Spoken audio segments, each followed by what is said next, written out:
Hello बच्चों, मैं हूँ अब्दुल रहमान। आप सभी लोगों का अपने यूट्यूब चैनल डीएन एजुकेशन अड्डा पर स्वागत करता हूँ।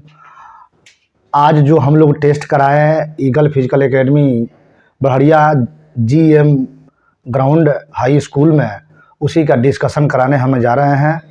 और एक एक क्वेश्चन का जितना हो सकता है हम डिस्कशन सबका कराएंगे। और आपसे रिक्वेस्ट है कि आप इसे ज़्यादा से ज़्यादा मात्रा में शेयर करें, लाइक करें और अपने से कम कुछ बच्चों को, ऐसे लोगों को जोड़ें जो कि उनका तैयारी बिना फ़ी एफोर्ड किए उनकी तैयारी हो जाए और वह कामयाब हो जाए। अब देखते हैं आज का जो पहला प्रश्न था वह था कि बिहार कितने देशांतर तक स्थित है। बिहार कितने देशांतर तक स्थित है? तो बिहार जो है, बिहार कितने देशांतर, तो सबसे पहले जानो कि देशांतर रेखा क्या है। देशांतर रेखा क्या है? देशांतर रेखा क्या है? उसके बाद जानेंगे हम लोग कि अक्षांश रेखा क्या है। अक्षांश रेखा क्या है? तो देखिएगा, ग्लोब पर उत्तरी ध्रुव एवं दक्षिणी ध्रुव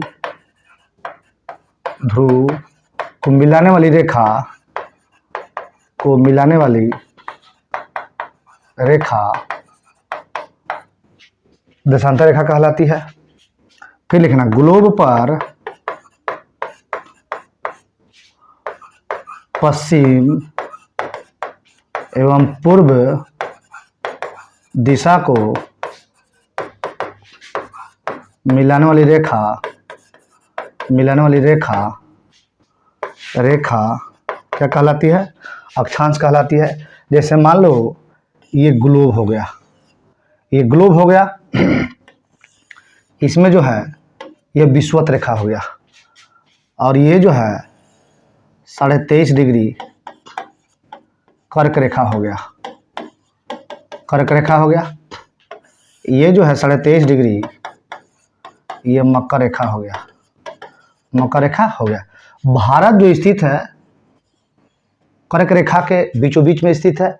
भारत के 8 राज्यों से होकर कर्क रेखा गुजरता है। इसी में बिहार स्थित है। तो पूछ रहा है कितने देशांतर तक स्थित है। तो इसकी जो दिशा होगी, ये जो देशांतर होगा, यही पूछ रहा है कि कितने देशांतर तक स्थित है बिहार पूरे ग्लोब पर। तो एक बात जान लो, भारत का जो 82.5 डिग्री पूर्वी देशांतर है, मानक समय है। तो इसका आंसर जो हो जाएगा, ये हो जाएगा 83 डिग्री 19 मिनट 50 से लेकर 88 डिग्री 17 मिनट 40 पूर्वी देशांतर बिहार स्थित है।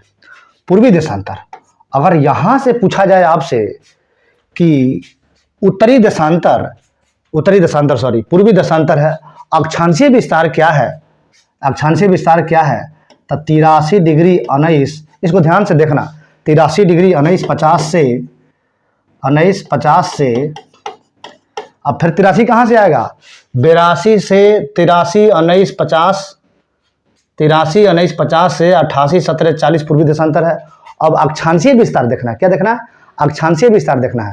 तो 83 19 15 से लेकर 88 17 40 तक ये इसका हो गया पूर्वी देशांतर, और ये हो गया इसका अक्षांशीय विस्तार। ये बिहार की अपनी स्थिति है। तो इसका आंसर जो हो जाएगा 83 डिग्री 19 50 से लेकर 88 17 40 पूर्वी देशांतर। क्लियर? और नेक्स्ट देखते हैं। बिहार से अलग कर उड़ीसा को नया प्रांत कब बनाया गया? बिहार से अलग कर उड़ीसा को नया प्रांत कब बनाया गया? तो ये बनाया गया 1912 में। कब बनाया गया? 1912 में। लेकिन इसमें कुछ तथ्यात्मक बात है कि यह घोषणा कर दिया गया 22 मार्च 1912 को। 22 मार्च 1912 को घोषणा कर दिया गया, लेकिन 1 अप्रैल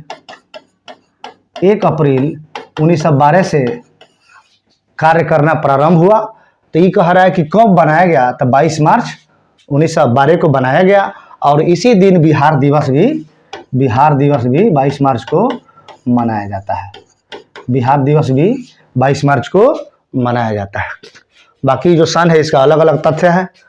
आगे आओ देखते हैं। बंगाल के किस नवाब ने मुंगेर को अपनी राजधानी बनाया?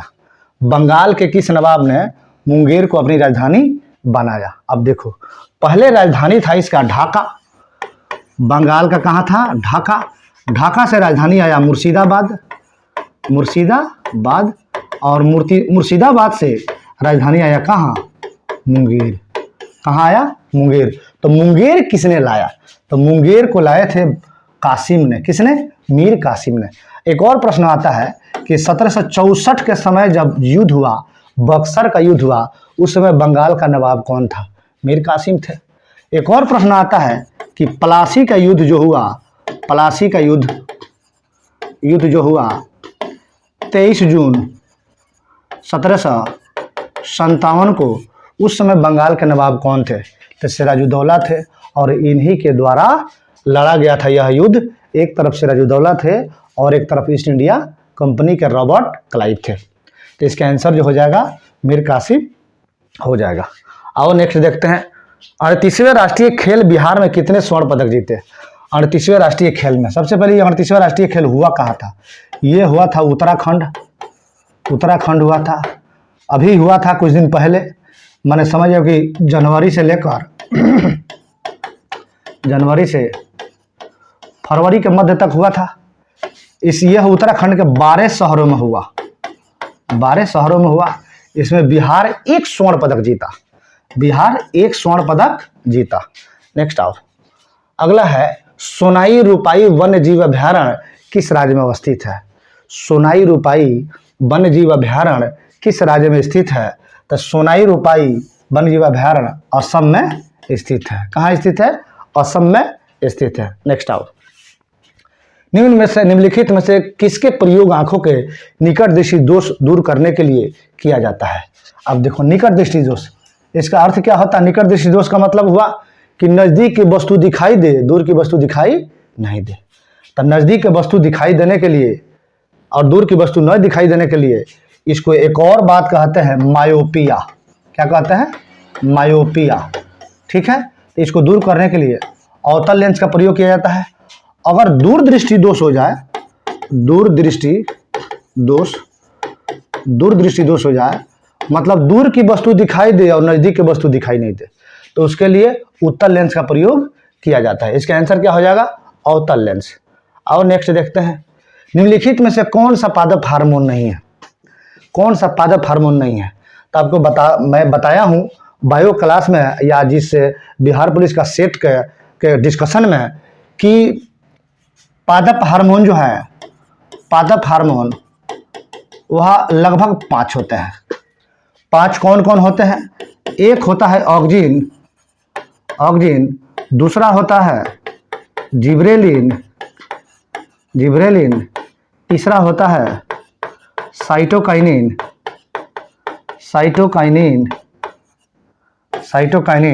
और चौथा होता है इथिलीन। ठीक है। और 5वां जो होता है एबिसिसिक अम्ल होता है। एबिसिसिक अम्ल होता है। क्लियर? तो इसमें कह रहा है कि देखो किसमें पादप हार्मोन नहीं है, तो छाट दो इसमें से। एथिलीन है, जिब्रेलिन है, साइटोकाइनिन है, ये सब पादप हार्मोन है। लेकिन इंसुलिन जो है ना, ये पादप हार्मोन नहीं है। ये हार्मोन है लेकिन इंसुलिन पादप हार्मोन नहीं है, जंतु हार्मोन है। और नेक्स्ट देखते हैं, अस्थि एवं दांत निर्माण हेतु निम्नलिखित में से किसकी आवश्यकता होती है? अस्थि माने हड्डियों एवं दांतों के निर्माण के लिए किसकी आवश्यकता होती है? तो हड्डियों के लिए कैल्शियम और फास्फोरस की आवश्यकता होती है। हड्डियों में कैल्शियम और फास्फोरस की प्रचुरता होती है, जिसकी वजह से हड्डियां और समझ जाओ कि दंत मजबूत होता है। नेक्स्ट आओ देखते हैं, अगला है किस राज्य में एस्टालरिया बेंगलेसिस नामक एक नई पौधे की प्रजाति पाई गई है? ये करंट है। किस राज्य में एक नए प्रजाति की पौधा एस्टेलरिया बेंगलेसिस नामक नए पौधे की प्रजाति पाई गई है? यह स्टेट है पश्चिम बंगाल। कौन स्टेट है? पश्चिम बंगाल। और थोड़ा सा इसमें से और देख लो, इसमें है कि यह एक जड़ी बूटी है। क्या है? यह एक जड़ी बूटी है। यह एक जड़ी बूटी है। नेक्स्ट आओ अगला देखते हैं। निम्नलिखित में से किस युग्म की बीमारियों का कारण विषाणु है? अभी को बात जानो यहाँ। पोलियो किससे होता है? विषाणु से। विषाणु से। बर्ड फ्लू किससे होता है? विषाणु से। ठीक है। मलेरिया किससे होता है? प्लाज्मोडियम से। प्लाज्मोडियम से माने परजीवी से। पोलियो किससे होता है? तो विषाणु से। तपेदिक पोलियो किससे होता है? पोलियो होता है विषाणु से, अभी बताया हूं मैं। तपेदिक किससे होता है? ये जीवाणु से होता है। अब आओ, तपेदिक जीवाणु और प्लेग जो होता है ये भी समझिए कि विषाणु जनित रोग है। इसमें कह रहा है कि निम्नलिखित युग में से बीमारियों का कारण विषाणु है, माने किससे दोनों बीमारी विषाणु से होता है? तो बर्ड फ्लू और पोलियो यह विषाणु से होता है। क्लियर। और नेक्स्ट देखते हैं। अफीम पोस्ता पौधे किस भाग से प्राप्त होता है? अफीम पोस्ता पौधे किस भाग से प्राप्त होता है? तो यह अधपके फल से प्राप्त होता है। अधपके फल से प्राप्त होता है। अफीम का जो वैज्ञानिक नाम है सेमनीफेरम। सेमनीफेरम है। सेमनीफेरम है। और नेक्स्ट देखते हैं। हिटलर का जन्म कहाँ हुआ था? नाम सुनेगा आप हिटलर का। हिटलर का जन्म कहाँ हुआ था? तो ब्रूनो एम इन में हिटलर का जन्म हुआ था। हिटलर का जन्म हुआ था। कब हुआ था हिटलर का जन्म? कब हुआ था हिटलर का जन्म? कब हुआ था? कब हुआ था जन्म? 1889 में 20 अप्रैल 1889 को। मृत्यु कब हुआ था इसका? मृत्यु हुआ था 1945 में। 1945 में यह पत्नी के साथ स्वयं आत्महत्या कर लिया, चला गया बेचारा। हालांकि द्वितीय विश्व युद्ध में बहुत बड़ा योगदान रहा हिटलर का। नेक्स्ट आओ देखते हैं। नाभिकीय रिएक्टर में निम्नलिखित में से किसे मंदक के रूप में प्रयोग किया जाता है? तो नाभिकीय रिएक्टर में ग्रेफाइड और भारी पानी का प्रयोग मंदक रूप में किया जाता है। ग्रेफाइड और भारी पानी का प्रयोग मंदक के रूप में किया जाता है। नेक्स्ट आओ अगला है। 1 माइक्रोन लंबाई प्रदर्शित करता है। 1 माइक्रोन लंबाई प्रदर्शित करता है। यह 10 के पावर माइनस 4 सेमी। 10 के पावर माइनस 4 सेंटीमीटर। आओ नेक्स्ट देखते हैं। आकाश नीला क्यों दिखाई देता है? आकाश नीला क्यों दिखाई देता है? प्रकाश के अपवर्तन के कारण, विवर्तन के कारण, परावर्तन के कारण। तो इसका आंसर हो जाएगा प्रकाश के प्रकीर्णन के कारण। प्रकाश के प्रकीर्णन के कारण। अपवर्तन के कारण बताया जाता है कि जितनी भी वस्तुएं पानी में टेढ़ा मेढ़ा दिखाई दे, उल्टा सीधा दिखाई दे, तो समझजनक वह अपवर्तन का कारण है। क्लियर। और नेक्स्ट देखते हैं। डेसिबल इकाई का प्रयोग कहाँ किया जाता है? डेसिबल इकाई का प्रयोग कहाँ किया जाता है?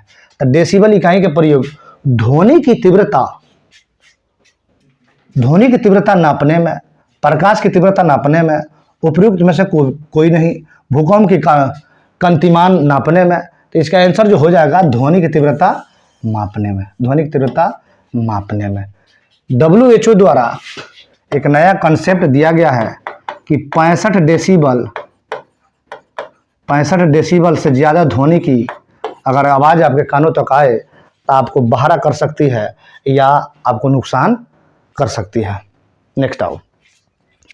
कमरे में लगा हुआ वातानुकूल क्या नियंत्रित करता है? वातानुकूल मतलब होता है AC। क्या नियंत्रित करता है बताओ आप? केवल आर्द्रता एवं तापक्रम। हाँ, आर्द्रता नियंत्रित करता है, तापक्रम भी नियंत्रित करता है। जितना सेट करेंगे उतना क्लियर करके बताएगा। नेक्स्ट आओ देखते हैं। खतरे के संकेत के लिए लाल प्रकाश का प्रयोग क्यों किया जाता है? खतरे के संकेत के लिए लाल प्रकाश का प्रयोग क्यों किया जाता है? क्योंकि इसका प्रकीर्णन सबसे कम होता है और अधिक क्या होता है? तरंग दैर्घ्य सबसे अधिक होता है। इसलिए खतरे के संकेत के लिए लाल प्रकाश का प्रयोग किया जाता है। तरंग दैर्घ्य अधिक होता है और प्रकीर्णन सबसे कम होता है। और नेक्स्ट देखते हैं। निम्नलिखित में से कौन सा हास्य गैस या लाफिंग गैस के रूप में प्रयुक्त होता है? तो वह जो होता है यह नाइट्रस ऑक्साइड होता है, N2O। क्या होता है? N2O होता है, जो कि हास्य गैस इसका अन्य नाम भी है। नेक्स्ट आओ। निम्नलिखित में से कौन सा रसायन फल पकाने के लिए उपयोग में लाया जाता है? तो वह होता है कैल्शियम कार्बाइड। कैल्शियम कार्बाइड का प्रयोग फल को कृत्रिम रूप से पकाने के लिए प्रयोग में लाया जाता है। अब नेक्स्ट आओ, निम्नलिखित में से कौन सी एक वायु प्रदूषक गैस है और जीवाश्म ईंधन के ज्वलन स्वरूप उत्पन्न होती है? ज्वलन स्वरूप उत्पन्न होती है।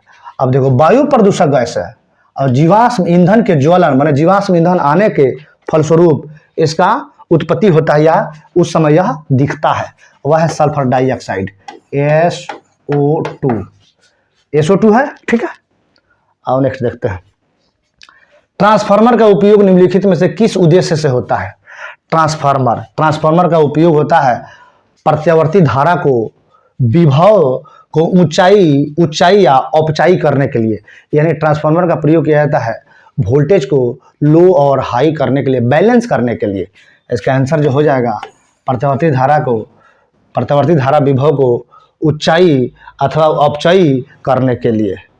नेक्स्ट आओ, पूछल तारे पूंछ की दिशा सदैव होती है। पहले एक बात जान लो कि पूछल तारा होता क्या है। अंतरिक्ष में होता है, ठीक है। यह गैस धूल कण और जलवाष्प से निर्मित होता है, क्लियर, जलवाष्प से निर्मित होता है, इसी को पूछल तारा कहते हैं। यह जो होता है ना, सूर्य से हमेशा दूर की ओर दिखाई देगा, सूर्य से दूर दिखाई देगा, सूर्य से नजदीक नहीं आएगा। कुछ लोग सूर्य की ओर मार लिया होगा, दक्षिण पूर्व की ओर मार लिया होगा, उत्तर पूर्व की ओर मार लिया होगा, नहीं, इस सूर्य से दूर की ओर हमेशा सदैव इसकी दिशा होती है। नेक्स्ट आओ, अब देखो, घराई कर अथवा गृह कर लगाने वाला दिल्ली का प्रथम सुल्तान कौन था? ये घराई कर के स्थान पर चराई कर लिख लेना, चराई कर अथवा गृह कर लगाने वाला दिल्ली का प्रथम सुल्तान कौन था? वह था कौन? अलाउद्दीन खिलजी। अलाउद्दीन खिलजी था। अलाउद्दीन खिलजी कब से कब तक शासक रहा? अलाउद्दीन खिलजी शासक रहा 1296 से 1320 तक। कब से कब तक? 1296 से 1320 तक। इसकी उपाधि क्या थी?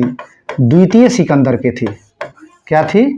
द्वितीय सिकंदर की इसकी उपाधि थी, द्वितीय सिकंदर की इसकी उपाधि थी। एक और उपाधि थी, जनता का चरवाहा इसे कहा जाता था, जनता का चरवाहा।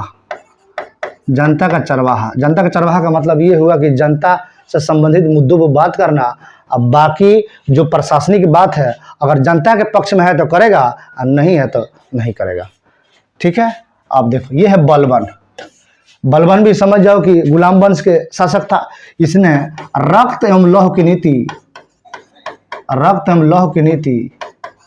अपनाई, माने दूर दूर तक किसी भी खानदान में किसी को छोड़ना नहीं, सबको खत्म कर देना, उसकी नीति बलबन ने अपनाई। फिरोज शाह तुगलक वंश के थे। मोहम्मद बिन तुगलक, ये भी तुगलक वंश के थे। सबसे योग्य शासक था, ये सबसे योग्य शासक थे। इसी के दरबार में, मोहम्मद बिन तुगलक के दरबार में इब्न बतूता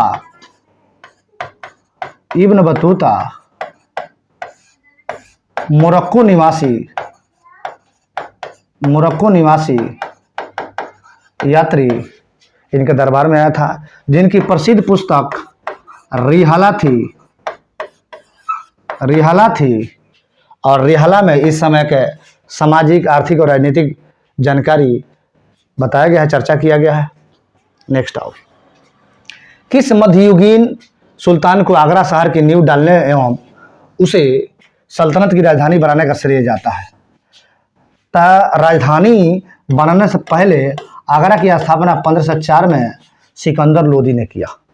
सिकंदर लोदी वंश का सबसे प्रतापी शासक था। लोदी वंश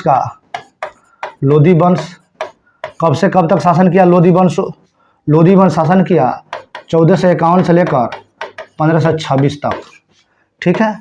इसमें 3 राजा शासन किए। एक शासन किए बहलोल लोदी, ये शासन किए थे 1451 से लेकर 1488 तक, 1451 से लेकर 1488। उसके बाद सिकंदर लोदी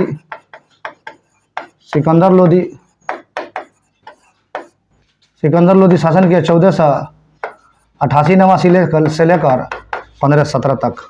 उसके बाद लास्ट राजा कौन बने इसमें? इब्राहिम लोदी।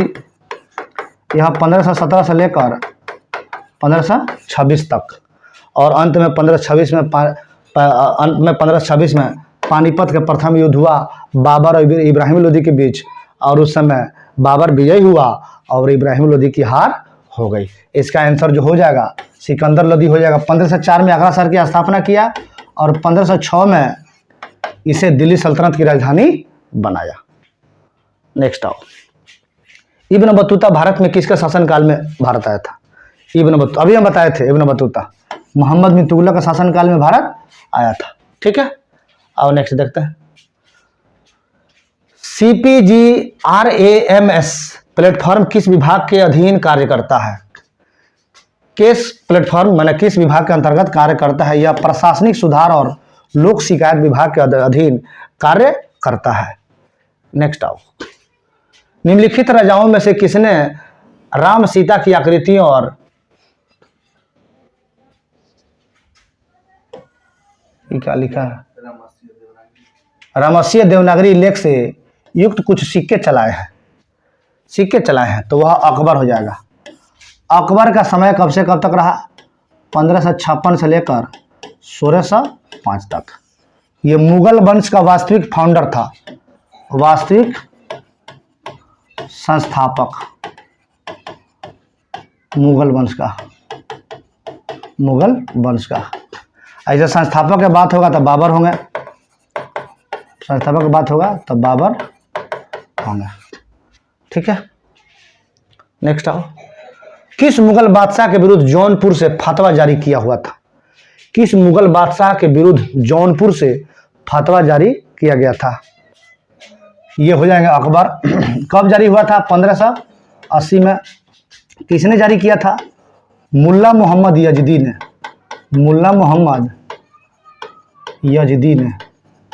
यजदी ने जारी किया था। हुमायूं के बारे में थोड़ा जान लेते हैं। हुमायूं कब से कब तक शासन किया? तो हुमायूं शासन के 1530 से लेकर 1556 तक। इसका मकबरा कहाँ है हुमायूं का? नई दिल्ली में है। उस समय नई दिल्ली कहाँ बना था?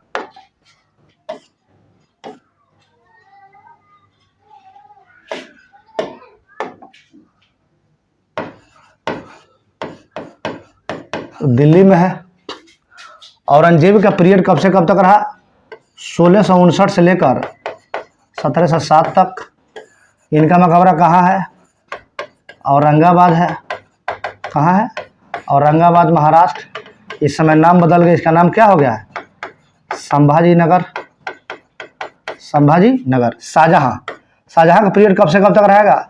1628 से लेकर 1658 तक। इनका मकबरा कहाँ है? आगरा में है। क्लियर?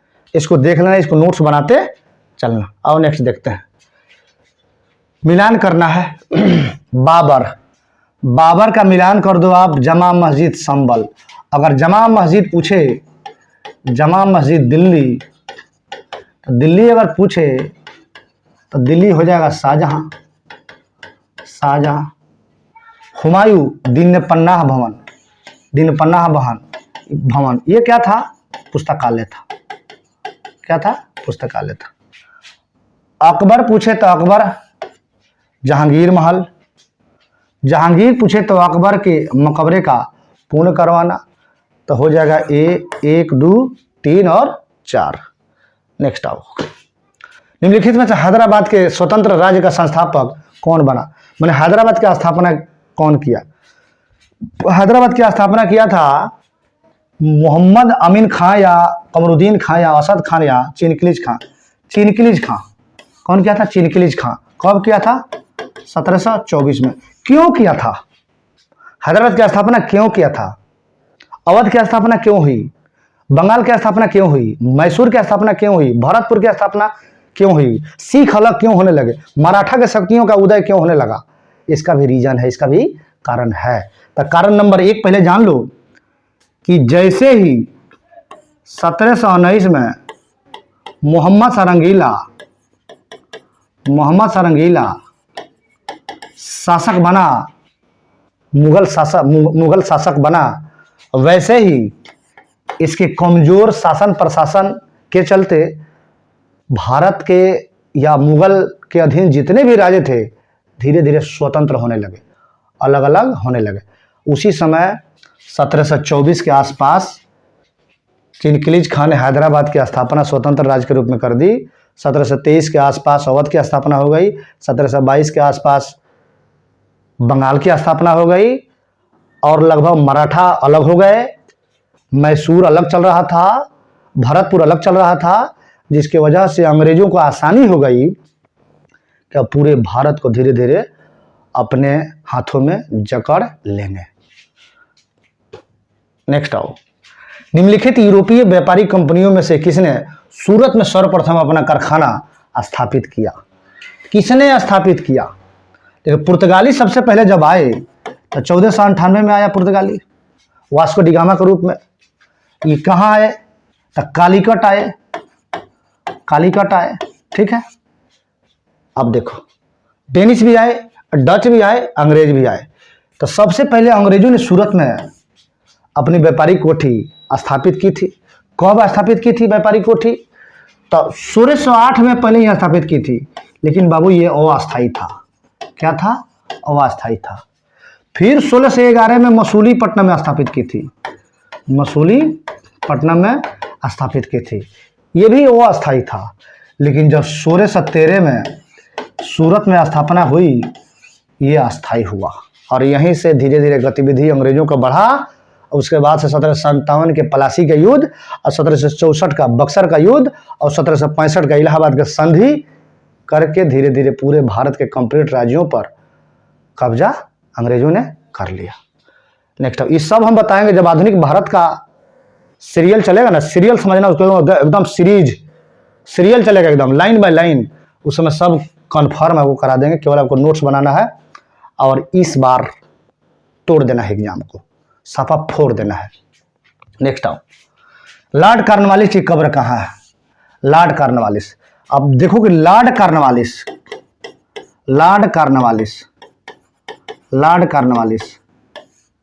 ये क्या था? लॉर्ड कॉर्नवालिस 1793 से लेकर 1798 तक भारत का गवर्नर जनरल था। भारत का गवर्नर जनरल था।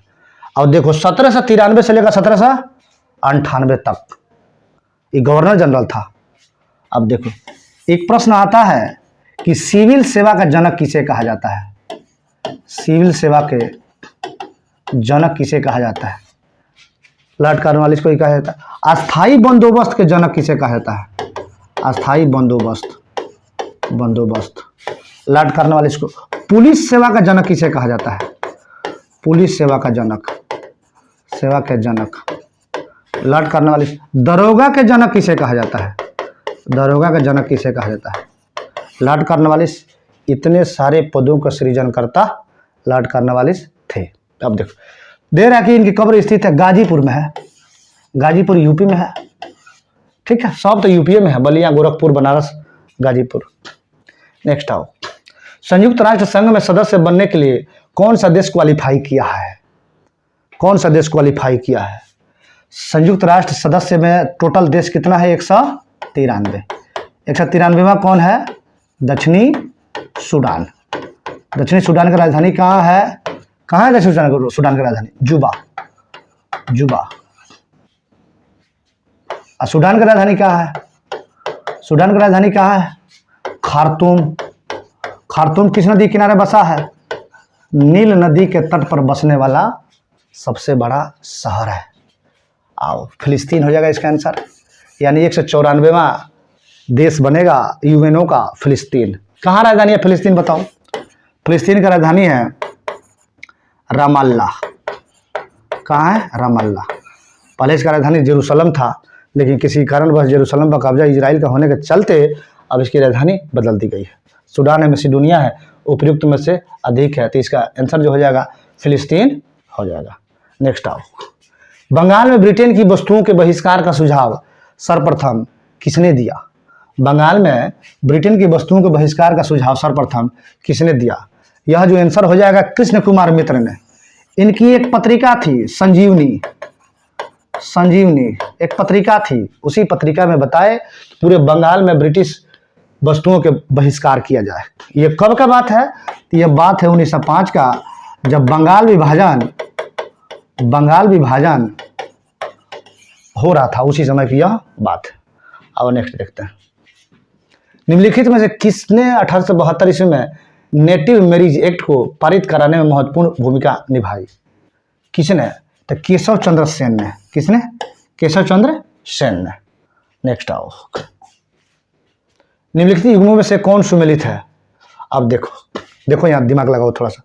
स्वामी दयानंद सरस्वती आर्य समाज के संस्थापक थे, सही है। राजा राम मोहन राय ब्रह्म समाज के संस्थापक थे, सही है।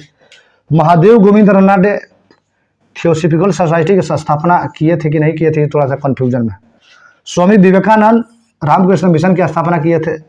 ये महादेव गोविंद रनाडे थियोसॉफिकल सोसाइटी की स्थापना नहीं किए थे। थियोसॉफिकल सोसाइटी का स्थापना मैडम ब्लाट्स्की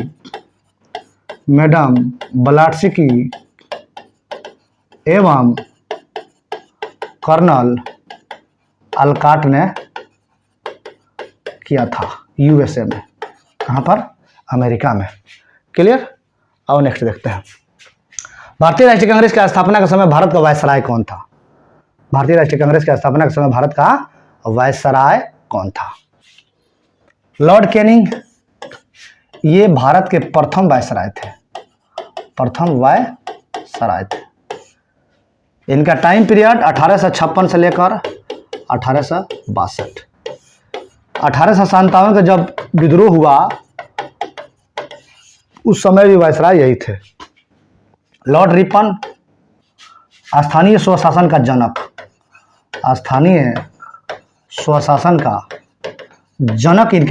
इन्हें कहा जाता है जनक। अब देखो, लॉर्ड डॉफरिन 84 से 1888, इसी के बीच 1885 में 28 दिसंबर बंबई के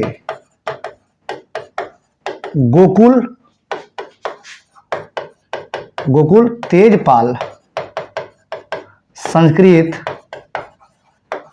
कॉलेज में कांग्रेस की स्थापना की गई। किसके द्वारा? ए.ओ. ह्यूम के द्वारा। किसके द्वारा? ए.ओ. ह्यूम के द्वारा। ये क्या थे? रिटायर्ड आईसीएस अधिकारी थे। रिटायर्ड आईसीएस अधिकारी थे। इसके पहले क्या नाम था इसका? कांग्रेस का स्थापना से पहले क्या नाम था? इस एक संगठन के रूप में था भारतीय राष्ट्रीय संघ। भारतीय राष्ट्रीय संघ। कांग्रेस इसे कब बनाया गया?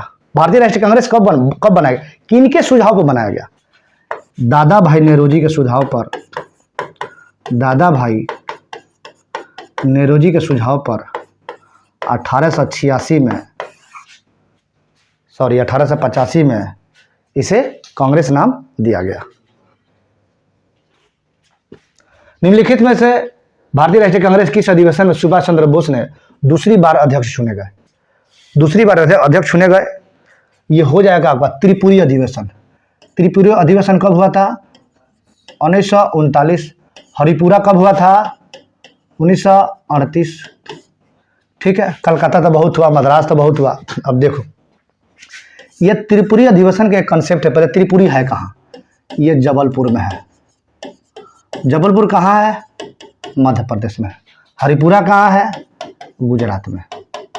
कहाँ है? गुजरात में। अब देखो थोड़ा सा, इसमें ये हुआ था कि शुरू में अध्यक्ष थे, फिर अध्यक्ष के जब चुनाव हुआ तो दो धड़ों में कांग्रेस बंट गई। एक गांधी जी के समर्थित उम्मीदवार हो गए, कौन? पट्टाभी सीतारमैया। पट्टाभी सीतारमैया। एगो कांग्रेस की तरफ से उम्मीदवार थे सुभाष चंद्र बोस। अब चुनाव पट्टाभी सीतारमैया हार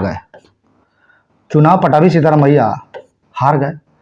ये लॉस कर गए। ये चुनाव हार गए और सुभाष चंद्र बोस जीत गए। और इसी से गांधी जी नाराज भी हो गए। गांधी जी नाराज होकर छोड़ दिए। उसके बाद से सुभाष चंद्र बोस रिजाइन दे दिए, इस्तीफा दे दिए। तो शेष अवधि के लिए जो कांग्रेस के अध्यक्ष चुने गए उनका नाम था डॉक्टर राजेंद्र प्रसाद। डॉक्टर राजेंद्र प्रसाद उसके बाद इस्तीफा देकर 1939 में ही फॉरवर्ड ब्लॉक की स्थापना किए और यहीं से आगे की गतिविधि, क्रांतिकारी गतिविधि स्टार्ट करती है, शुरुआत करती है। और नेक्स्ट देखते हैं, निम्नलिखित भारतीय राष्ट्रीय कांग्रेस के अधिवेशनों में से किस में कांग्रेस का लक्ष्य पूर्ण स्वराज घोषित किया गया?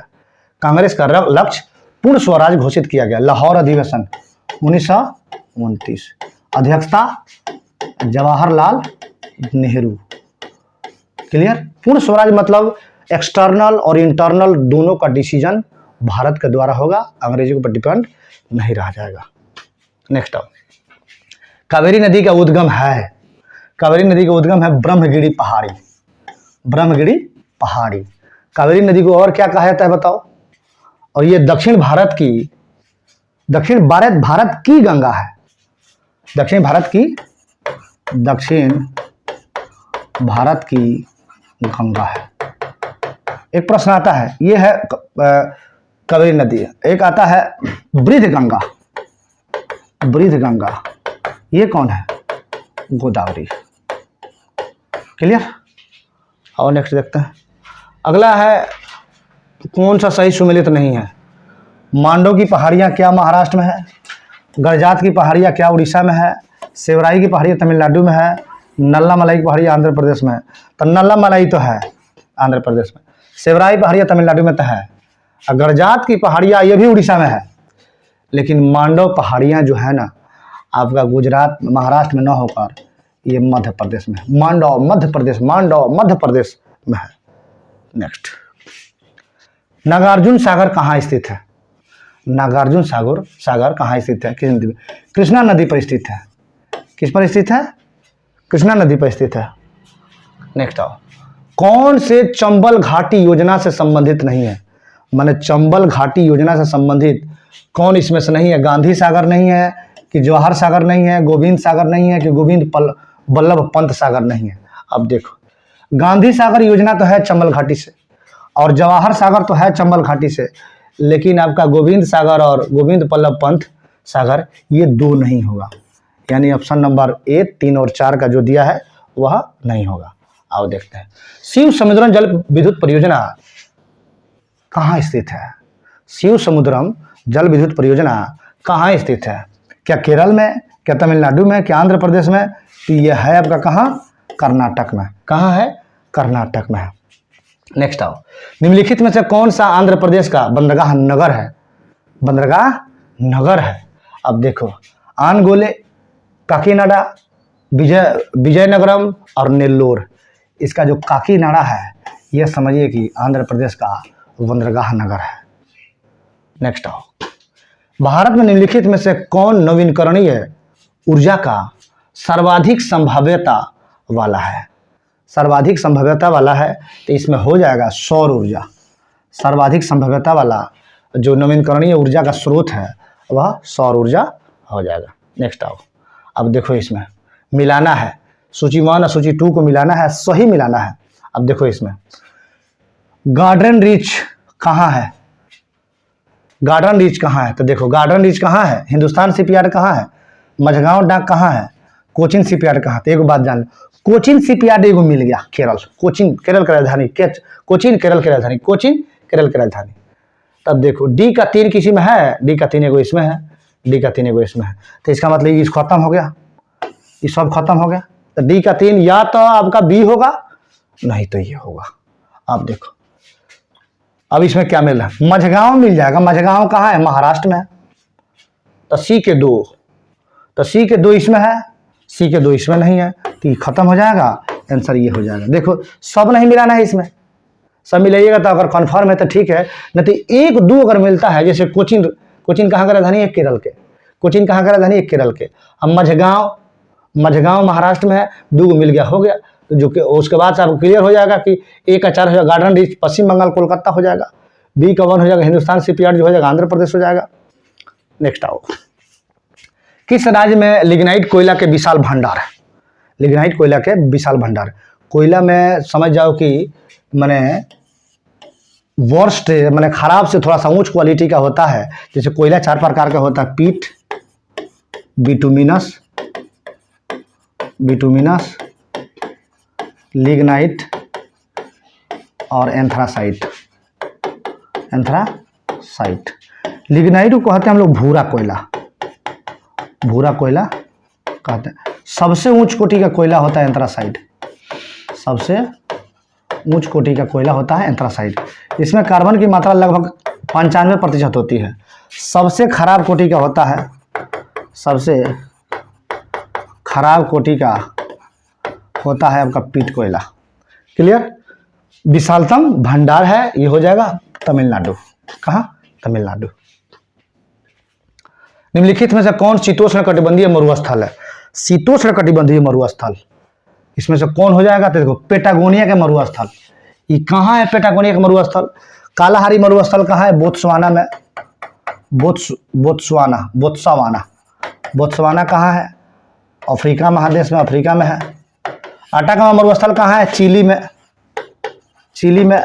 चिली कहाँ है? साउथ अमेरिका में। अरब मरुस्थल कहाँ है? अरब में। अरब कहाँ है? कुछ भाग एशिया में है, थोड़ा सा भाग यूरोप में पड़ेगा। अब पेटागोनिया का मरुस्थल कहाँ है? ये है आपका अर्जेंटीना, अर्जेंटीना, अर्जेंटीना में है। और ये शीतोष्ण कटिबंधीय मरुस्थल है। शीत उष्ण, न ज्यादा गर्म न ज्यादा ठंडा, शीत उष्ण। जैसे कटिबंधीय का मतलब होता है कि क्षेत्र, तो 4 क्षेत्र होता है। एक क्षेत्र होता है उष्ण कटिबंधीय, उष्ण कटिबंधीय। दूसरा होता है उपोष्ण कटिबंधीय, उपोष्ण कटिबंधीय। तीसरा होता है आपका शीतोष्ण कटिबंधीय, शीतोष्ण कटिबंधीय, कटिबंधीय। और चौथा होता है आपका शीत कटिबंधीय।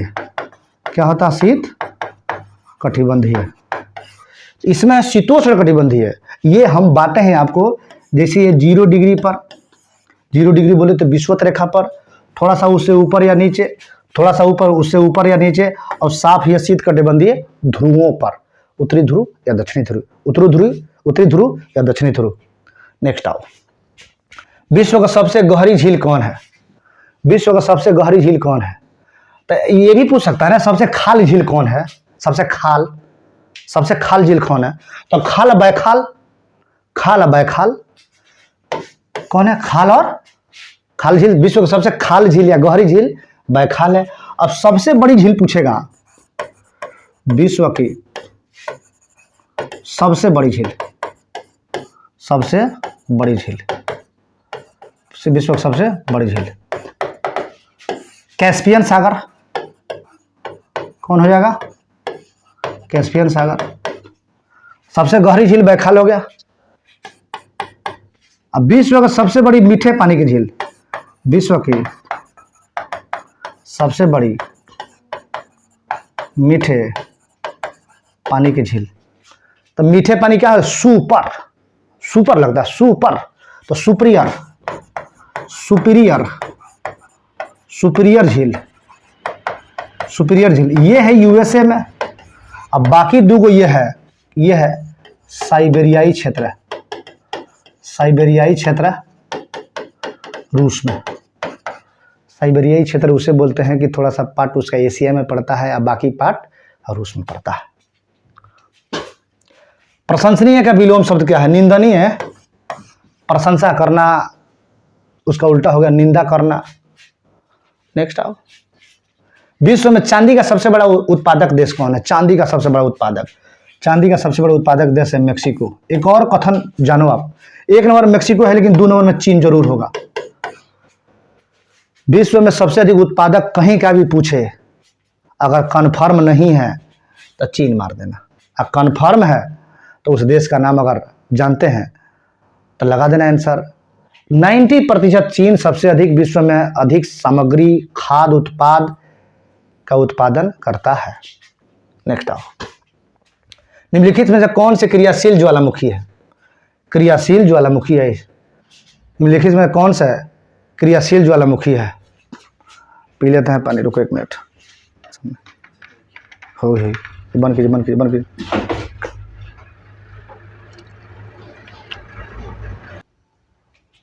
ठीक है, और देखते हैं है कि निम्नलिखित में से कौन से क्रियाशील ज्वालामुखी है।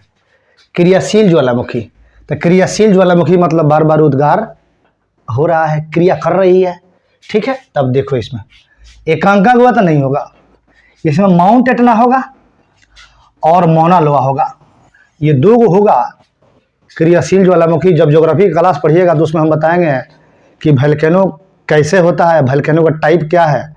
3 प्रकार का होता है ये, जागृत ज्वालामुखी, सुषुप्त ज्वालामुखी या प्रसुप्त ज्वालामुखी और मृत ज्वालामुखी। जागृत जो लगातार उद्गार हो, सुषुप्त या प्रसुप्त जिसमें कभी कभार उद्गार हो, मृत जिसमें कभी उद्गार नहीं हुआ हो। इसका आंसर जो हो जाएगा 2 और 4 हो जाएगा। नेक्स्ट आओ, साबुन के बुलबुले का आंतरिक दाब होता है। साबुन के बुलबुले का आंतरिक दाब क्या होता है? तो यह वायुमंडलीय दाब से अधिक होता है। क्या होता है? वायुमंडलीय दाब से अधिक होता है, एटमॉस्फेरिक प्रेशर से एबव होता है, अधिक होता है। और नेक्स्ट देखते हैं, एक मकान में 2 बल्बों में से एक दूसरे से अधिक रोशनी देता है और चमकदार है। इन दोनों में से किस बल्ब में उच्चतर अवरोधक है? किस बल्ब में उच्चतम अवरोधक है? तो ये हो जाएगा मंद रोशनी देने वाले बल्ब, उच्चतम अवरोधक मंद रोशनी देने वाले बल्ब हो जाएगा। नेक्स्ट आओ, जनगणना 2011 के अंतिम आंकड़ों के अनुसार भारत का स्त्री और पुरुष का अनुपात कितना है? स्त्री और पुरुष का अनुपात कितना है? तो ये हो जाएगा 1000 पुरुष पर कितनी महिलाएं? 943 महिलाएं। अगर यही प्रश्न पूछ दे बिहार में 1000 पुरुष पर कितनी महिलाएं, तो 1000 पुरुष पर 918 महिलाएं। 918 महिलाएं, माने लिंगानुपात बिहार का इतना है। अगर बिहार में लिंगानुपात सर्वाधिक पूछ दे तब कहाँ होगा? सर्वाधिक लिंगानुपात वाला जिला तो 1 नंबर है बाबू गोपालगंज, दूसरा नंबर में है सिवान और तीसरा नंबर में है छपरा। एक और प्रश्न यहाँ है कि सर्वाधिक लिंगानुपात वाला भारत का स्टेट कौन सा है? तो हो जाएगा केरल। कितना रे बाबू? 1024। कितना पर? 1000 पर। सबसे कम कौन होगा? हरियाणा हो जाएगा। कितना रे बाबू? 879। कितना पर? 1000 पर। ये पुरुष है 879। 1000 पुरुष पर 879 महिलाएं। 1000 पुरुष पर 1024 महिलाएं। बिहार का है आपका 1000 पुरुष पर 918 महिलाएं। सिवान, गोपालगंज और छपरा में है, इसमें है 1022 1000 पर, इसमें है 1018। छपरा में एक बार देख लेना 1016 होगा। क्लियर? इसका आंसर हो जाएगा 1000 पुरुष पर 943 महिलाएं। और नेक्स्ट देखते हैं, लोकसभा के प्रथम अध्यक्ष कौन थे? अभी वर्तमान के अध्यक्ष बताओ पहले, तब प्रथम बताना। वर्तमान के अध्यक्ष कौन है? वर्तमान के अध्यक्ष कौन है? ओम बिरला हैं। ओम बिरला कहाँ से चयनित करके आए हैं, चुन के आए हैं? कोटा से। कोटा कहाँ है? राजस्थान में। ये 91 हैं, 18वें हैं। अब देखो प्रथम कौन थे? जीवी मालवंकर। कब से कब तक रे बाबू? 52 से लेकर 56 तक रहे। 1952 से लेकर 1956 तक रहे। नेक्स्ट आओ, भारतीय अर्थव्यवस्था वर्णित की जा सकती है किस रूप में? भारतीय अर्थव्यवस्था का वर्णन किया जा सकता है? तो भारतीय अर्थव्यवस्था ना विकसित अर्थव्यवस्था है, ना अर्ध विकसित अर्थव्यवस्था है। भारतीय अर्थव्यवस्था डेवलपिंग इकोनॉमिक है, विकासशील अर्थव्यवस्था है। तो देखो कहाँ दिया है विकासशील अर्थव्यवस्था? Option number A will be the right answer. एक विकासशील अर्थव्यवस्था है।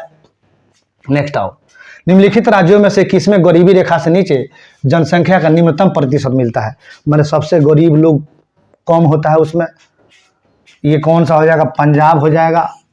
पंजाब में गरीबी रेखा से नीचे जनसंख्या का निम्नतम प्रतिशत मिलता है।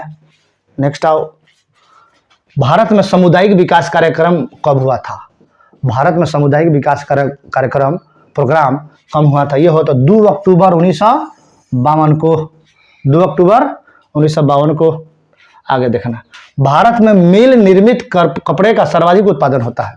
भारत में मिल निर्मित कपड़े का सर्वाधिक उत्पादन कहाँ से होता है? महाराष्ट्र से होता है। सूती वस्त्रों की राजधानी किसे कहा जाता है भारत में? सूती वस्त्रों की राजधानी, सूती वस्त्रों की राजधानी किसे कहा जाता है? ये है मुंबई। मुंबई को कहा जाता है सूती वस्त्रों की राजधानी। नेक्स्ट आओ, भारत में वित्त आयोग का गठन किया जाता है कितने वर्षों के लिए? तब 5 वर्षों के लिए वित्त आयोग का गठन किया जाता है। वित्त आयोग का उल्लेख किस आर्टिकल में है? आर्टिकल 280 में है। किस में है? 280 में है। किसके अनुशंसा पर गठन किया जाता है? तो राष्ट्रपति के अनुशंसा पर, राष्ट्रपति के अनुशंसा पर वित्त आयोग का गठन किया जाता है। नेक्स्ट आओ, के.एस. मणिलाल जिनका हाल ही में निधन हो गया, किस क्षेत्र से जुड़े थे? ऐसा एकदम करंट बना के इसको देखना कि कोई अगर हस्ती अगर डेथ कर गया है वह किस क्षेत्र से जुड़ा था? खिलाड़ी था कि राजनेता था कि लोक विभाग में था या कोई मंत्री था? ये इस प्रकार का क्वेश्चन आजकल बहुत पूछ रहा है। ये टैक्सोनॉमी थे। कहाँ के रहने वाले थे? केरल के, केरल के रहने वाले थे। नेक्स्ट आओ, बैंक दर से अभिप्राय उस ब्याज दर से है जो, बैंक दर क्या है? सबसे बड़ा चीज है बैंक दर क्या है। अब देखो, पहले बताओ कि बैंक क्या है, बैंक दर बाद में। बैंक क्या है? बैंक क्या है? एक लेन देन का माध्यम है, लेन देन का माध्यम है, माध्यम है। भारत में पूछा जाए कि भारत में पहली बार बैंक की स्थापना कब की गई? बैंक की स्थापना कब की गई? क्या बताइएगा? 1770 ईस्वी में bank of Hindustan, bank of Hindustan की स्थापना की गई। किसके लिए की गई? ईस्ट इंडिया कंपनी को के कार्यों को सुगम बनाने के लिए। किस पर आधारित था? यूरोपीय व्यवस्था पर आधारित था। यह भारत का पहला बैंक है। पूर्णकृत पहला बैंक कौन सा है? पूर्णकृत, यह है पीएनबी। कब स्थापित हुआ? 1894 में। सरकारी बैंक कौन सा है? आरबीआई। कब स्थापना हुआ? 1 अप्रैल 1935 में। ठीक है, इसका जो आंसर हो जाएगा, भारतीय रिजर्व बैंक द्वारा व्यावसायिक बैंकों को दी जाने वाले ऋणों पर ली जाती है, इसको कहते हैं बैंक दर। अब बैंक दर का कॉन्सेप्ट वर्तमान में नहीं है, ये है अब रेपो दर, रेपो रेट, रेपो रेट, इसी को कहते हैं बैंक दर। एक होता है reverse repo rate, reverse repo rate. अब देखो, भारतीय रिजर्व बैंक द्वारा व्यापारिक बैंकों को दिए जाने वाले ऋणों, ये हो गया बैंक दर। अब व्यापारिक बैंकों से लिया जाने वाला आरबीआई को जो ऋण होता है उसको कहते हैं रिवर्स रेपो रेट। जो बैंक आरबीआई देता है वह रेपो बैंक दर, और जो अन्य बैंकों से लेता है वह रिवर्स रेपो रेट हो जाएगा। नेक्स्ट आओ, निम्नलिखित में से कौन जल प्रदूषक नहीं है? इसमें से कौन जल प्रदूषक नहीं है? तो जल प्रदूषक नहीं है इसमें से निकेल होगा, जस्ता होगा, कि तांबा होगा, कि सल्फर डाइऑक्साइड होगा। तो जल प्रदूषक नहीं है, तांबा होगा इसमें, जल प्रदूषक नहीं है। नेक्स्ट आओ, one nation one subscription, one nation one subscription योजना का प्राथमिक उद्देश्य क्या है? वन नेशन वन सब्सक्रिप्शन योजना का प्राथमिक उद्देश्य क्या है? करंट है, शीर्ष स्तरीय अंतर्राष्ट्रीय शोध लेखों और पत्रिकाओं तक पहुंच प्रदान करना, पत्रिकाओं तक पहुंच प्रदान करना, वही इसका प्राथमिक उद्देश्य है। अब निम्नलिखित में से कौन सी प्राकृतिक रूप से पाई जाने वाली ग्रीन हाउस गैस सर्वाधिक ग्रीन हाउस इफेक्ट करती है? तो ग्रीन हाउस से संबंधित कोई भी क्वेश्चन आ जाए अगर पूछ दे तो उसमें CO2 होगा, कार्बन डाइऑक्साइड होगा। ठीक है, और नेक्स्ट देखते हैं, विश्व पर्यावरण दिवस कब मनाया जाता है? विश्व पर्यावरण दिवस मनाया जाता है 5 जून को। 19 नवंबर को क्या मनाया जाता है? विश्व शौचालय दिवस। विश्व शौचालय दिवस। शौचालय दिवस। 14 नवंबर को क्या मनाया जाता है? बाल दिवस। बाल दिवस। किसके जन्मदिन पर? जवाहरलाल नेहरू के जन्मदिन पर। 2 अक्टूबर को क्या मनाया जाता है? गांधी जयंती। गांधी जयंती या अहिंसा दिवस। तो जो बच गया वही होगा विश्व पर्यावरण दिवस। नेक्स्ट आओ। राष्ट्रीय पर्यावरण अभियांत्रिकी शोध संस्थान नीरी कहाँ अवस्थित है? तो नीरी है ये नागपुर में। नागपुर कहाँ है? महाराष्ट्र में। क्लियर? आओ नेक्स्ट देखते हैं। निम्नलिखित में से किस राज्य में तांबा का सबसे अधिक भंडार है? अब देखो उत्पादन नहीं, कि तांबा का उत्पादन सबसे अधिक किस राज्य में होता है? भंडार। किसमें भंडार है? राजस्थान में है। दूसरा स्थान आ जाएगा मध्य प्रदेश में। थोड़ा सा गिर जाइए। दूसरा स्थान आ जाएगा मध्य प्रदेश में। पहला कौन सा हो जाएगा? राजस्थान। अब नेक्स्ट आओ देखते हैं। निम्नलिखित अधिनियम में से किस अधिनियम के फलस्वरूप बर्मा भारत से अलग हुआ था? बर्मा भारत से अलग हुआ था। The government of India act 1935 के तहत 1937 में बर्मा भारत से अलग हो गया था। नेक्स्ट आओ। भारतीय संविधान सभा की पहली बैठक कब हुई थी? भारतीय संविधान सभा की पहली बैठक 9 दिसंबर 1946 को दिल्ली में हुई थी। दिल्ली में हुई थी। इसकी कितनी बैठकें हुई? 3 बैठकें हुई। 3 बैठकें हुई। 9 दिसंबर, 11 दिसंबर, 13 दिसंबर। क्लियर? और नेक्स्ट देखते हैं। थोड़ा सा और कुछ है इसमें? नहीं है। 26 जनवरी 1950 को संविधान लागू हो गया। संविधान लागू हुआ। 15 अगस्त को तो देश आज़ाद हो गया, फ्रीडम हो गया, आज़ादी मिल गई। नेक्स्ट आओ। मूल अधिकारों से संबंधित संविधान के निम्नलिखित अनुच्छेदों में से कौन एक प्रत्यक्ष रूप से बालकों के शोषण से संबंधित है?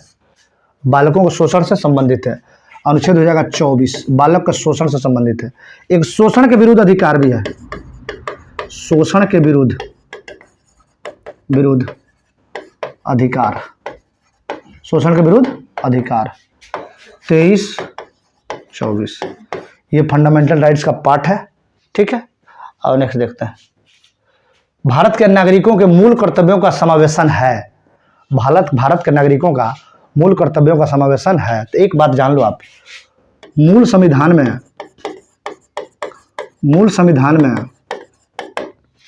मूल कर्तव्य नहीं था। मूल संविधान मूल कर्तव्य नहीं था। कब जोड़ा गया इसे? 42वां संविधान संशोधन। कब रे बाबू? 1976। 42वां संविधान संशोधन 1976 द्वारा एक समिति बनाई गई जिसे कहा गया स्वर्ण सिंह समिति। इन्हीं के द्वारा 10 मौलिक कर्तव्यों को जोड़ा गया। 10 मौलिक कर्तव्यों को जोड़ा गया। लेकिन वर्तमान में अभी एक और है, 11 है। 11वां कौन था? तो 86वें संविधान संशोधन 2002 द्वारा 11वां को मौलिक कर्तव्यों की श्रेणी में जोड़ा गया। ये क्या था कि 6 से 14 वर्ष के बच्चों को निःशुल्क शिक्षा प्राप्त कराने के लिए गार्जियन का कर्तव्य होगा कि स्कूल भेजे। ये भी मौलिक कर्तव्य का हिस्सा है। तो ये कौन सा हो जाएगा? ये संविधान के भाग 2, संविधान के भाग 1, संविधान के भाग 3, संविधान के भाग 4 के ए में। अनुच्छेद कितना हो जाएगा? 51 के ए में। अब देखो भाग 2 में क्या है? नागरिकता है। क्या है? नागरिकता है। अनुच्छेद कहाँ से कहाँ तक? 5 से 11 तक। भाग 3 में क्या है? फंडामेंटल राइट्स है, मौलिक अधिकार है। कहाँ से कहाँ तक? 12 से 35 तक। भाग 1 में क्या है? संघ राज्य क्षेत्र है। संघ राज्य क्षेत्र है। अनुच्छेद 1 से लेकर 4 तक। क्लियर? अब आओ नेक्स्ट देखते हैं। निम्नलिखित में कौन सा एक व्यय भारत की संचित नीति पर भारित नहीं होती है? लगभग सभी व्यय, सभी खर्चा भारत का संचित निधि में भारित होता है, सिवाय भारत के प्रधानमंत्री के वेतन एवं भत्ता। कि भारत के प्रधानमंत्री वेतन एवं भत्ता संसद तय करता है। तब उन्हें प्राप्त होता है। नेक्स्ट आओ।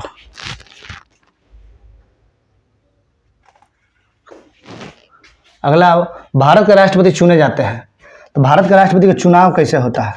तो भारत के राष्ट्रपति का चुनाव जो होता है ना, इसमें लोकसभा प्लस राज्यसभा और प्लस पूरे भारत के एमएलए, जो तीनों ये इलेक्टेड है या तीनों निर्वाचित हैं, चुन के आए हैं, वही भारत के राष्ट्रपति के इलेक्शन में भाग लेते हैं।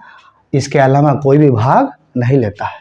अब देखो, राज्यसभा, लोकसभा और राज्यों के विधानसभाओं के निर्वाचित सदस्यों द्वारा भारत के राष्ट्रपति चुने जाते हैं। अभी भारत के राष्ट्रपति कौन है बताओ तो? द्रौपदी मुर्मू। कौवे है ये? 15वें है। कौवे है? 15वें है। नेक्स्ट आओ। निम्नलिखित में से कौन सा एक कथन सही है? धन विधेयक संसद के दोनों सदनों में से किसी में भी पुनः स्थापित किया जा सकता नहीं। धन विधेयक जब भी पास होगा तो लोकसभा में पास होगा, राज्यसभा में पास नहीं होगा। दूसरा है, धन विधेयक राज्यसभा में पुनः स्थापित किया जाता है, राज्यसभा में नहीं पास होता है। किसी भी सदन में नहीं लाया जा सकता। जब भी लाया जाएगा तो धन विधेयक को लोकसभा में ही लोकसभा अध्यक्ष की अनुमति से लाया जाएगा। धन विधेयक लोकसभा में पुनः स्थापित किया जाता है, ये तो सही लग रहा है। धन विधेयक संसद के दोनों सदनों में किसी में भी नहीं पुनः स्थापित किया जा सकता है। नहीं, धन विधेयक को लोकसभा में लाया जाता है। आंसर नंबर सी हो जाएगा। नेक्स्ट आओ। राज्यसभा से संबंधित निम्नलिखित कथनों में से कौन सा एक सही है? इसके सदस्य राज्यों में प्रादेशिक निर्वाचन द्वारा चुने जाते हैं ना, राज्यसभा का विघटन नहीं होता है। सबसे बढ़िया सटीक आंसर यही है कि यह एक प्रकार का अस्थायी सदन है, इसका विघटन नहीं होता है। KM3 net cubic kilometre neutrino telescope जो समाचार में देखा गया कि समुद्र के नीचे स्थित है, ये तो करंट है। भूमध्य सागर मेडिटेरियन सी के अंतर्गत यह स्थित है। राज्य विधानमंडलों के निर्वाचन हेतु सिद्धांतों में सम्मिलित होता है। क्या क्या होता है एक बात जान लो। यह वयस्क मताधिकार के आधार पर वोट होती है। हाँ, एमएलए का चुनाव होता है तो सब लोग जो 18 साल के हो गया है वह वोट दे सकता है, देता भी है। प्रत्येक क्षेत्रीय निर्वाचन क्षेत्र में केवल एक निर्वाचन सूची होती है। सही बात है, एक आदमी बार बार वोट नहीं दे सकता है। धर्म, प्रजाति, लिंग आदि के लिए निर्वाचन सूची बनाने में कोई स्थान नहीं होता है। ठीक, ये भी बात सही है। अब देखो, राजनीतिक दलों को अपने स्वयं के मानक स्थापित करने की स्वतंत्रता होता है। सही बात है। इसका मतलब सभी सही है, चारों सही है। नेक्स्ट आओ। निम्नलिखित में से कौन भारत के प्रधानमंत्री बनने से पूर्व किसी भी राज्य के मुख्यमंत्री नहीं रहे? किसी भी राज्य के मुख्यमंत्री नहीं रहे। तो चंद्रशेखर जो थे ये थे यूपी के, लेकिन यूपी के मुख्यमंत्री के पद पर नहीं रहे। एच.डी. देवगौड़ा ये कहाँ के मुख्यमंत्री थे? कर्नाटक थे। मोरारजी देसाई बॉम्बे प्रांत, महाराष्ट्र एवं गुजरात दोनों को सम्मिलित रूप से मुख्यमंत्री थे। पीवी नरसिम्हा राव आंध्र प्रदेश के मुख्यमंत्री थे। ये तीनों मुख्यमंत्री पहले रहे हैं, उसके बाद प्रधानमंत्री रहे हैं। अब देखो, मोरारजी देसाई सबसे बुजुर्ग या उम्रदराज प्रधानमंत्री मोरारजी देसाई। सबसे युवा प्रधानमंत्री राजीव गांधी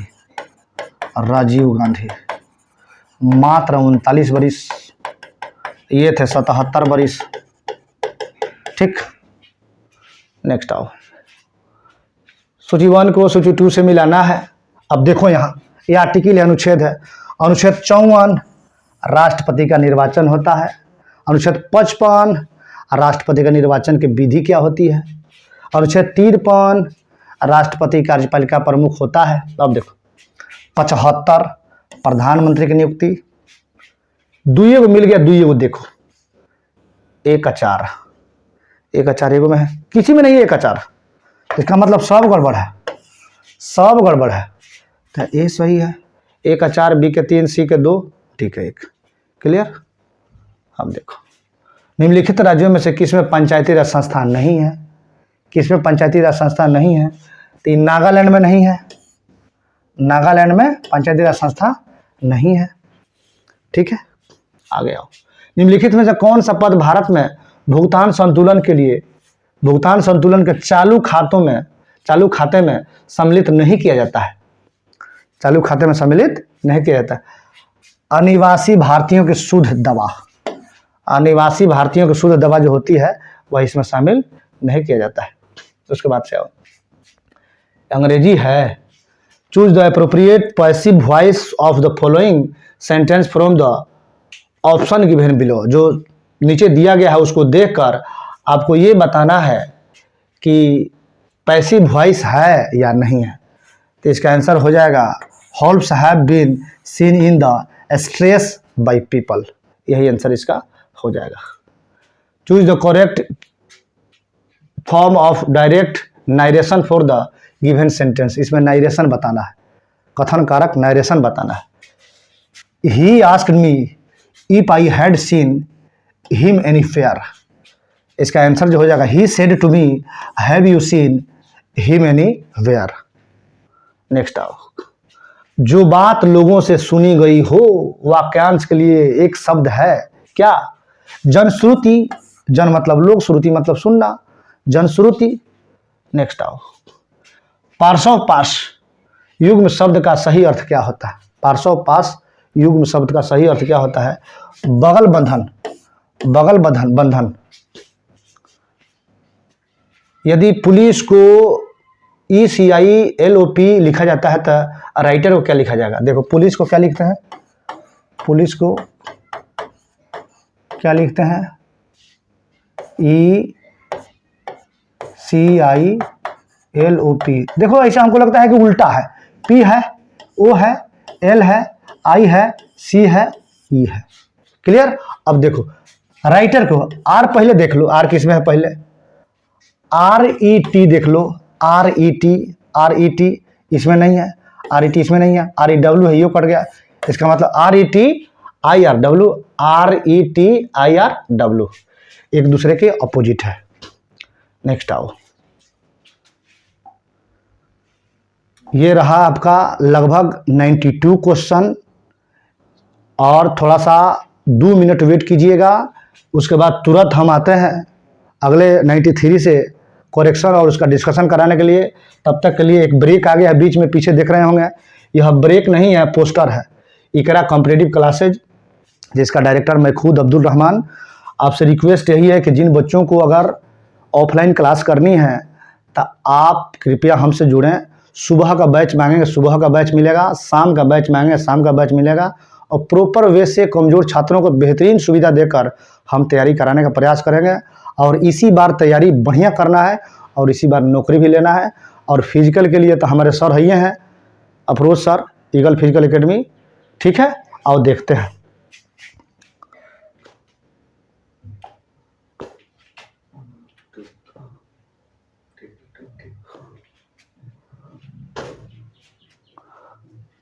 अब देखो ये दिया है मैथ है कि एक परीक्षा में किसी विद्यार्थी को प्रत्येक सही उत्तर के लिए 4 अंक दिए जाते हैं और गलत उत्तर के लिए 2 अंक काट लिए जाते हैं। यदि एक विद्यार्थी ने सभी 75 प्रश्नों को उत्तर दिए हो तो कुल 150 अंक अर्जित किए हों, तो उस विद्यार्थी ने प्रश्नों का उत्तर सही कितना दिया था।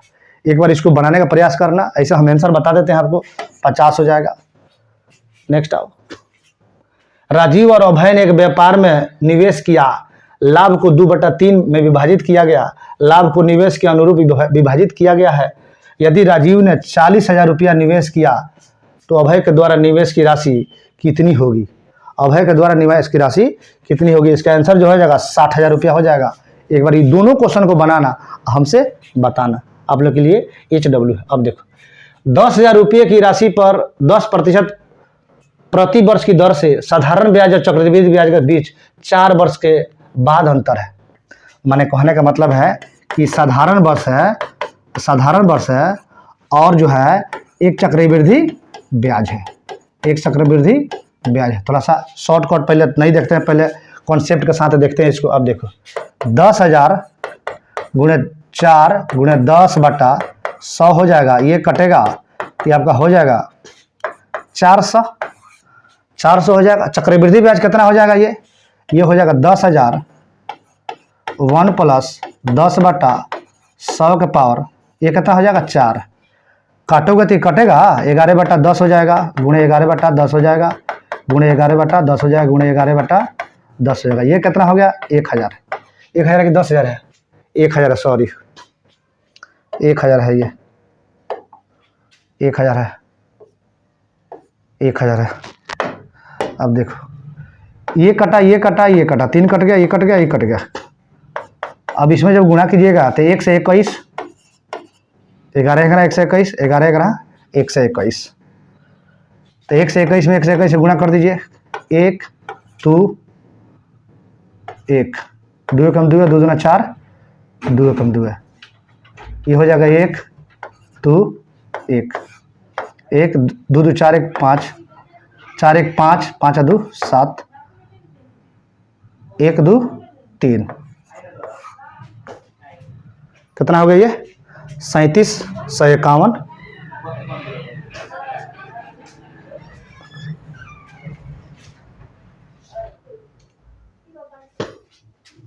ठीक है, आओ देखते हैं 10,000 रुपये का राशि पर 10% प्रति वर्ष की दर से साधारण और चक्रवृद्धि ब्याज के बीच 4 वर्ष का अंतर है। तो इसका क्या होगा? इसका कितना, दोनों के बीच का अंतर कितना हो जाएगा? तो ये हो जाएगा आपका 64 रुपया 10 पैसा या 64.10। नेक्स्ट आओ, यह है कि यदि एक निश्चित कूट भाषा में ब्रेन को इतना लिखा जाता है, ब्रेन को लिखा जाता है स्टार परसेंटेज भागा हैच गुणा तथा टीयर को लिखा जाता है इतना, तो उसी कूट भाषा में ट्रेन को क्या लिखा जाएगा? तो टी को देखो क्या लिखा जाएगा, यहाँ टी यहाँ है, टी को लिखा जाएगा हैच। इसमें देखो हैच किसमें है, टी को क्या लिखा जाता है? डॉलर, सॉरी डॉलर लिखा जाएगा। तो डॉलर देखो, डॉलर में तो चारों में डॉलर है। और आर को क्या लिखा जाएगा? आर को लिखा जाता है प्रतिशत। तो डॉलर प्रतिशत ये तो नहीं होगा, डॉलर प्रतिशत ये भी नहीं होगा। तो डॉलर प्रतिशत इसमें है, डॉलर प्रतिशत इसमें है। आप देखो टी आर ए 1 2 3, डॉलर प्रतिशत और भागा, डॉलर प्रतिशत भागा इसमें भी है, डॉलर प्रतिशत भागा इसमें भी है। अब देखो एन, एन को लिखते हैं गुणा, ये इसमें गुणा है, यही आंसर आपका 94 का डी हो जाएगा। नेक्स्ट आओ 95, किस देश ने जनवरी 2025 में एक नया पोर्टल कर पेश किया है? नया पोर्टल कर पेश किया है, ये हो जाएगा रूस। कौन हो जाएगा? रूस। नेक्स्ट आइए, उसमें है कि केंद्रीय औषधि मानक नियंत्रण संगठन CDSCO किस मंत्रालय के अंतर्गत आता है? 96 है, किस मंत्रालय के अंतर्गत आता है? यह आता है स्वास्थ्य और परिवार कल्याण मंत्रालय। ये कौन है अभी वर्तमान में? JP नड्डा। कौन है? JP नड्डा है। नेक्स्ट आओ, होलोंग पार गिब्बन अभयारण्य पारिस्थितिकी संवेदनशील क्षेत्र में तेल और गैस अन्वेषण ड्रिलिंग के कारण चर्चा में रहा। यह अभयारण्य कहाँ स्थित है? यह अभयारण्य कहाँ स्थित है? तो ये हो जाएगा असम। होलोंगा पार ये कहाँ हो जाएगा? असम। ठीक है, ये तो बताया था, अभी जस्ट बताया। तो होलोंगा पार गिब्बन अभयारण्य कहाँ स्थित है? ये हमने बताया था असम। ठीक है, और उसके बाद देखते हैं नासा के निम्नलिखित में से किस मिशन ने पृथ्वी के तीसरे ऊर्जा क्षेत्र पोलर विंड की खोज की है? निसार ने, लूसी ने, आर्टेमिस 2 ने, एंड्योरेंस ने। तो जो 98 है, 98 है, इसका हो जाएगा आर्टेमिस 2 ने। नासा के किस मिशन ने पृथ्वी के तीसरे ऊर्जा क्षेत्र की खोज की है? गोवर्धन पोर्टल का प्राथमिक उद्देश्य क्या है? गोवर्धन पोर्टल का प्राथमिक उद्देश्य क्या है? 98 का जो आंसर हो जाएगा ये हो जाएगा ग्रामीण विद्युतीकरण परियोजना को सुविधाजनक बनाना। जितना पोर्टल है देश का, स्टेट का, उसको एक कॉपी बनाकर अलग से हम सीरीज चला देंगे, उसमें सब नोट कर लेना आप। नेक्स्ट आओ, किस राज्य सरकार ने छात्रों में पढ़ने की संस्कृति को बढ़ावा देने के लिए 15 दिवसीय अभियान 1 जनवरी 2025 से शुरू किया है? किस राज्य सरकार ने छात्रों में पढ़ने की संस्कृति को बढ़ावा देने के लिए एक अभियान शुरू किया है?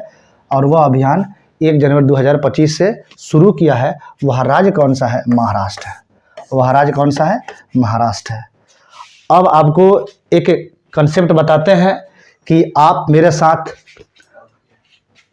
साथ लगातार जुड़े रहिए और थोड़ा सा मेरा जो ये DN एजुकेशन अड्डा है, इसके माध्यम से हम आपके सारे समस्याओं का परीक्षा से संबंधित और कोई समस्या नहीं, परीक्षा से संबंधित जो समस्या आपके पास होगा उसको दूर करने का प्रयास हमारा रहेगा, हमारी टीम का रहेगा।